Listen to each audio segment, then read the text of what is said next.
Welcome to Hannity, and tonight, history in the making. A meeting between President Donald Trump and the Israeli Prime Minister Benjamin Netanyahu to reset the relationship with America's closest ally in the Middle East. Now, after 8 years of a hostile Obama administration, it's very refreshing, and it's now clear we are on a new path towards peace and to fighting radical Islamic terrorism. Now, coming up, we'll play the highlights from today's press conference. But first, the alt-radical left propaganda media is out to utterly destroy Donald Trump, and it is doing you, the American people, a grave disservice. And that's tonight's opening monologue. So you've heard me saying since 2008, journalism is dead, but what we're seeing play out now is far worse. The alt-radical left propaganda media has created what I call an informational crisis in this country, and they can no longer be trusted. Let me explain. Now, after the resignation of Lieutenant General Michael Flynn, the media is rushing to paint what is a completely false narrative. Let's start with the New York Times and their so-called bombshell report that the press is running absolutely wild with. In reality, it amounts to nothing more than a fake news political hit piece. The Times ran this headline, quote, "Trump campaign aides had repeated contacts with Russian intelligence." Now, in it, the writers cite 4 current and former unnamed American officials who offer up vague details about intercepted communications between members of the Trump campaign and Russian officials. But buried in the stories are major caveats, CYAs for them. For example, the only Trump campaign member named was his former campaign manager, Paul Manafort, and we already knew he did business in Russia and Ukraine. It's nothing new. And then there's this, quote, "The officials would not disclose many details, including what was discussed on the calls, the identity of the Russian intelligence officials who participated, and how many of Mr. Trump's advisors were talking to the Russians. It is also unclear whether the conversations had anything to do with Mr. Trump himself." So the story is very light on details and actual facts and very heavy on assumption. Then you have Chuck Todd, NBC. He's trying to capitalize off of Flynn's resignation, and this is what he said. Good evening. I'm Chuck Todd here in Washington. Welcome to MTP Daily, and welcome to day one of what is arguably the biggest presidential scandal involving a foreign government since Iran-Contra. Well, the same guy that said it's a religious litmus test when 90% of the world's Muslims are not included. I'll get to that in a minute. Let me set the record straight, because so-called journalist Chuck Todd, and by the way, he's no Tim Russert, is refusing to do so. Yes, Mike Flynn was wrong. He misled the president and vice president about his call with the Russian ambassador. But so far, there's zero evidence that Flynn broke any law in any way. And Fox News is reporting that there's zero indication that Flynn misled the FBI when they interviewed him. So, of course, this is only the beginning. Take a look at what Thomas Friedman, the whining liberal from the New York Times, Trump hater that he is, watch what he says. The issue is, what did he tell Trump? Did he and Trump actually cook up this whole thing? Yeah. After the Russians did not respond harshly to the eviction of their spies and diplomats, Trump actually tweeted out some positive encouragement of this. Did the two of them cook this up all along? And it gets, Joe, to 2 other issues.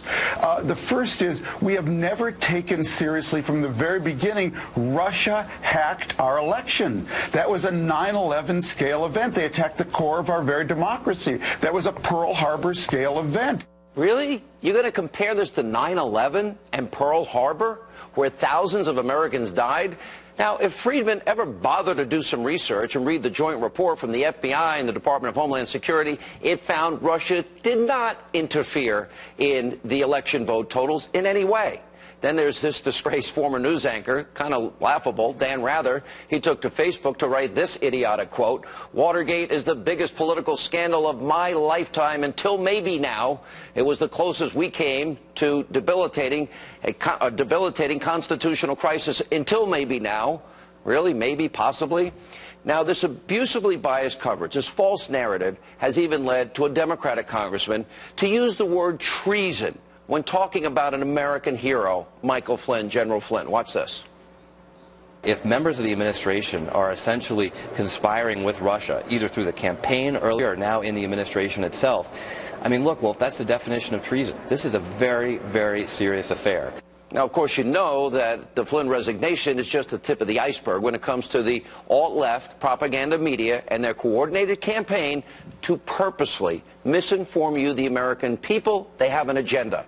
They've also claimed that the president's temporary travel ban, remember this, is either a religious test or anti-Muslim, even though 90% of the world's Muslims are not included. Watch this. And Mr. Trump established a religious test for refugees from those Muslim countries. All right, great fear-mongering, but the facts say otherwise. The 7 countries impacted by the ban were first designated by the Obama administration and Congress because they have ties to terror. And as I reiterated, 90% of the world's Muslim population, which is over 40-plus Muslim-majority countries, are not affected in any way. So the breathlessness and the alt-left propaganda media's coverage, it's astounding. Now, all these examples show exactly why you, the American people, should not trust the lazy leftist propaganda media. It's also why President Trump is going to call on non-traditional media outlets at his press conferences, like he did. Take a look, by the way, how CNN reacted. This is priceless. In the last 3 news conferences, Wolf, all of the questions to the American news media have been handled by conservative press. And I think, Wolf, there's no other way to describe it, but the fix is in. This White House, this president does not want to answer questions, critical questions, about his associates, his aides' contacts with the Russians during the course of that campaign. Well, maybe CNN shouldn't have colluded with Hillary Clinton's campaign and tried to cover it up. There's a pretty reasonable response there. Now, it's pretty simple. You have a bunch of overpaid partisan hacks that are lazy, throwing one giant hissy fit because their candidate lost. And because of that, they're carrying out this endless, all-out assault against President Trump. Here tonight with reaction, the U.S. editor at large for DailyMail.com, Piers Morgan, and former U.S. Attorney for the District of Columbia, Joe DeGeneva. You know, Piers, I know you. I love the Daily Mail. I read it every day. You're a hard-hitting guy. You've gone after Trump when you disagree with him. You've also praised him when you think he does the right thing. Don't you think that the media in this country has lost all perspective? I don't think it's just the media. I think there are large swathes of the American people who've lost their minds, and the media are fueling this crazy hysteria. You know, here's what I think's happened. The media in America, the mainstream media, print and cable and main network news, they kind of collaborated in fueling the beast of Donald Trump. When he first ran, they started by saying he was a joke. Then they realized he was getting ratings. Then they gave him the airtime. Then they put him on the front pages. They kept fueling. But they never imagined he might actually win. And while they were fueling, he was out there running around America, galvanizing and resonating with the American people in middle America, way away from the two coasts. And then came the moment when the American media went, we've got to kill this guy off. This is out of control. But rather like Dr. Frankenstein, it was too late. The beast that they'd helped create, as they see it, could not be killed off, and he won the presidency. What I don't like about what is going on now is there is an absolutely frenzied and concerted attempt to delegitimize, sabotage and destroy the Trump presidency before it's even started. I think that is un-American. I don't think it's a patriotic thing that they're doing. I think it's nakedly partisan. It's driven by the New York Times, who were completely in the tank for Hillary Clinton. And I think that as a journalist who worked at CNN for 4 years, where CNN always tried to be, I know your view about CNN, but has a lot of good people there. I think they've got to be careful, all of them. They've got to look at what they're doing here and ask themselves, is this legitimate journalistic rigor, or is it incredibly partisan, often nakedly abusive treatment of a new president? And I think, I'm afraid, it's bordering on the latter. This Russian scandal, when you play some journalists who I completely respect, when you play them talking about this being the new Watergate, being Pearl Harbor, 9/11, you know, the biggest scandal since Iran-Contra and so on, this is a wildly exaggerated view as the facts currently stand. The facts are there is nothing right now to link Donald Trump to any collusion with anyone from Russia in relation to the American election. Piers, nothing. Nothing. That is, you have laid out an extraordinarily powerful indictment against journalism and the media in this country. Let me ask you a follow-up question. And all right, we have a competitive it's not really competitive, but okay, you mentioned CNN. But when WikiLeaks revealed the level of collusion with the news media and Hillary Clinton's campaign, I'm sure even you were shocked and surprised that it ran so deep on so many levels and how corrupt that is. Well, look, I think most people at CNN are thoroughly decent journalists, and I respect their integrity. But they still colluded. Well, Sean, when you saw the behavior of people like Donna Brazile, who I work with a lot at CNN, deliberately feeding questions to the Clinton camp for debates, I mean, I was completely shocked by that. But I was also shocked when I picked up the New York Times in the middle of the campaign and saw 11 different pieces, including letters, about Donald Trump in one issue, and all 11 were negative, including 4 letters. Now, what does that tell you? What it told me was you have a very partisan paper masquerading as a paper of record. Today's expose, the bombshell by the New York Times, when you actually read it, admits itself. It has nothing to link Donald Trump to this. Now, I think it's perfectly reasonable, just to make this point, Sean, it's perfectly reasonable when a national security advisor resigns like General Flynn within 3 weeks of getting the job, for journalists to do their job and go after that. And actually, Donald Trump, I think, should answer questions from CNN and others at press conferences. It's reasonable to go after the story. It's not reasonable to make everybody through the slant of your coverage believe this is Armageddon, Trump's in there with Putin, he's clearly fixed the election, and so on. Let me bring in Joe DeGenova, who I respect as one of Washington's great legal minds. And Joe, I'll put up, let me just ask you a very simple question. Go through from a legal aspect the intelligence leaks that are going on here, how it would violate the Espionage Act, how it violates 18 U.S. Code 798, which we'll get into in more detail. Tell me what you think is really going on with these intelligence leaks, which we all know are illegal, and is that the bigger story?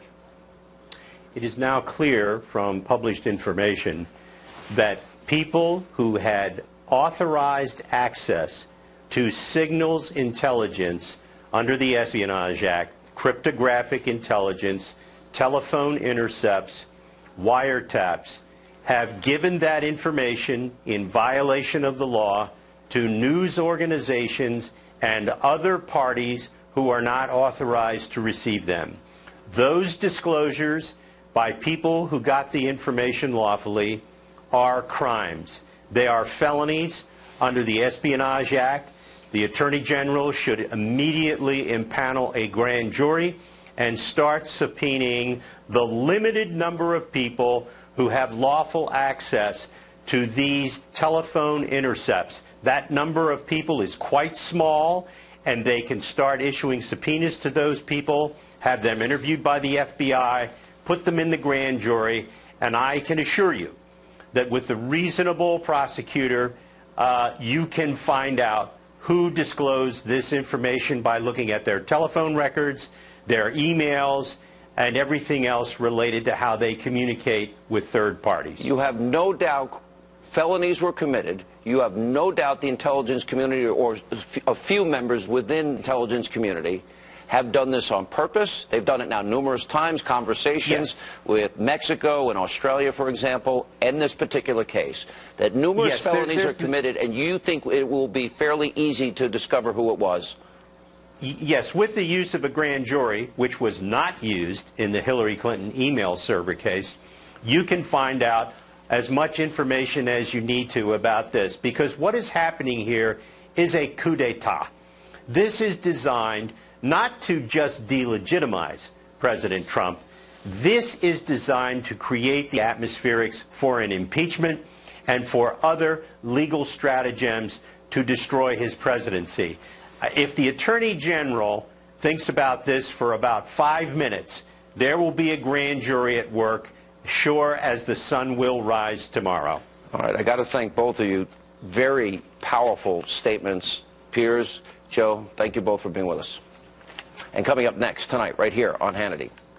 I think it's very, very unfair what's happened to General Flynn, the way he was treated, and the documents and papers that were illegally, I stress that, illegally leaked.